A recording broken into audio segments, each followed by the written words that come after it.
একজন কর্মজীবী বিবাহিতা নারীর জীবনের কথা। আমার নাম সুমি।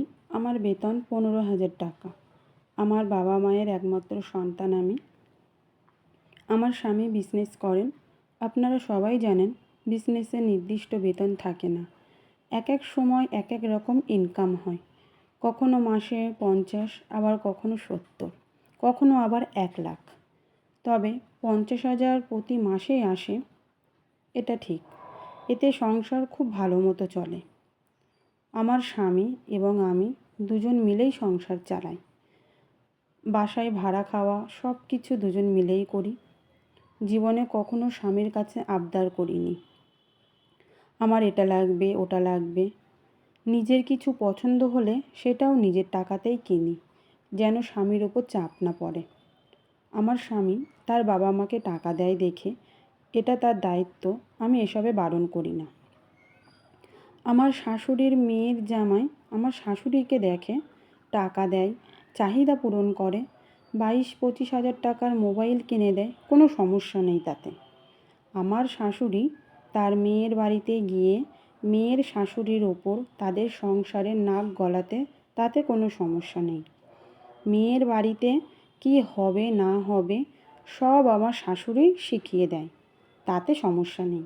কিন্তু আমি আমার বাবা মাকে প্রয়োজনীয় টাকা, চিকিৎসার খরচ দিলে আমার শ্বশুর শাশুড়ির মাথায় আকাশ ভেঙে পড়ে।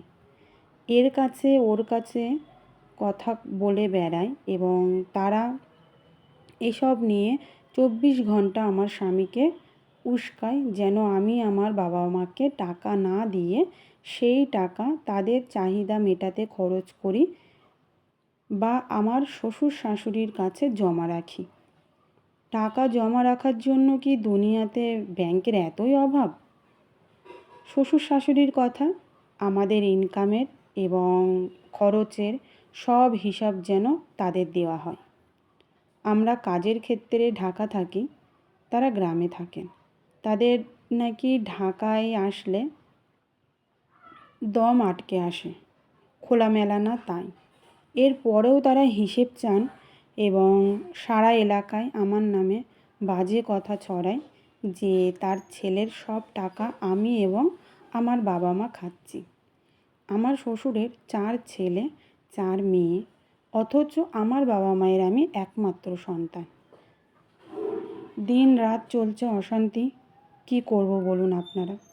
তারা তাদের ছেলেকে বড় করেছে, তাই তারা তাদের ছেলে মেয়ের জামাইয়ের টাকা খেতে পারবে, কিন্তু আমরা মেয়েরা আমাদের বাবা মায়ের চিকিৎসার খরচটাও দিতে পারবো না, সেটাও নিজের ইনকামের। কেননা আমরা আকাশ থেকে পড়েছি। আমি আমার বাবা মাকে কখনো স্বামীর টাকা দিইনি, নিজের ইনকামের টাকা দিয়েছি, এতেও সমস্যা। সমাজের চোখে এগুলো সব বউয়েরই দোষ, বউরাই খারাপ।